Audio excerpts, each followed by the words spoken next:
Hi friends, இந்த வருஷம் நம்ம வீட்டில் சுமங்கலி பூஜை எப்படி இருந்துச்சுன்னு பார்க்கலாம். 5 வகையான கொடிக்காய் எடுத்து செய்யணுங்க. அதில் அரசாணிக்காய் கொஞ்சம் ஹெவின்ட்டு யாரும் இருக்கல.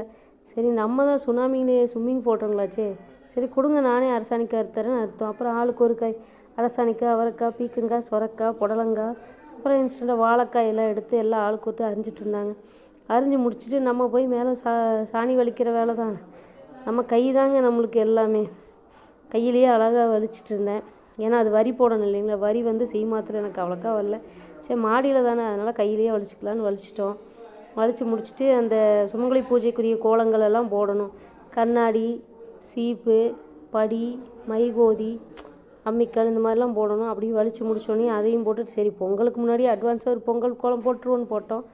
பக்கத்து மரத்தில் மாங்காய் நல்லா நிறையா இருந்துச்சு. அதையும் பார்த்து ரசிச்சுட்டே ஒவ்வொரு கோலத்தையும் போட்டு முடிச்சுட்டு அப்புறம் அம்மிக்கல்லில் வெத்தலை கட்டி எடுத்து வச்சோம். அது முடிச்சுட்டு பூஜைக்கு தேவையான எல்லாம் எடுத்து ரெடி பண்ணிட்டேங்க. பூவை வேறு டிசைனாக வைக்கிறேன்னு வரல, வச்சுட்டோம். அதுக்குள்ளே இருட்டாயிடுச்சு. சாப்பாடும் ஆயிடுச்சு. படையலில் 9 தட்டை வச்சோம். 9 தட்டத்துலேயும் என்னென்ன வைக்கணும்னு சொல்லிட்டு என்னென்ன ஆக்கியிருந்தோமோ அது எல்லாத்தையும் வச்சாச்சு. அதில் உளுந்து வடை, அதுக்கப்புறம் சுய்யம், இன்னொன்று பருப்பு வடை, இதெல்லாம் கொஞ்சம் எக்ஸ்ட்ரா 3 வடையே போட்டாச்சுங்க. எல்லாம் சாமியை கும்பிட்ணும். பக்கத்துலேயே கோபுரம் அழகாக தெரிஞ்சுது, சாந்தமாரியம்மன் கோயில் கோபுரம். அங்கேருந்து பூசாரி வந்தார். சரி, இந்த வருஷம் பூசாரி வச்சு பூஜை பண்ணிடுவோன்னு அவர் தீபாராதனை காட்டி எல்லா படையலுக்கும் காட்டிட்டு எல்லா படையலுக்கு காட்டிட்டு நிலவுக்கு காட்டினார்.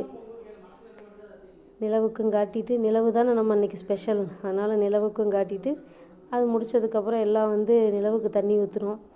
தண்ணி ஊற்றி இந்த வருஷம் குளுமையை கொடுங்கன்னு சொல்லி வேண்டிக்கிட்டு பசங்கள்லாம் ஜாலியாக ஊற்றுனாங்க. பிள்ளைகள்லாம் தண்ணி ஊற்ற சொன்னால் நிலவுக்கு ஊற்றாமல் நம்ம மேலேயே ஊற்றி விட்டாங்க. தண்ணி ஊற்றுற வேலையை நம்ம தான் பார்த்தோம். எல்லாம் ஊற்றும் போது பூரா நம்ம மேலேயே ஊற்றிட்டாங்க. கடைசியில் நம்ம வீட்டு ஒரு புது வரவு ஒரு குட்டி பாப்பா ஒன்று ஊற்றுறேன்னு ஊற்றிட்டு இருந்தா. அப்படி அவளும் ஊற்றுறேன். நம்ம மோக்ஷி தான் வாங்கிட்டு குடும்பம் நானும் ஊற்றுறேன் அப்படின்னு சொல்லிட்டு அவளும் ஊற்றுனா. அம்மாட்டேருந்து வாங்கி ஊற்றி இந்த வருஷம் சூப்பராக செலிப்ரேட் பண்ணி முடிச்சாச்சுங்க.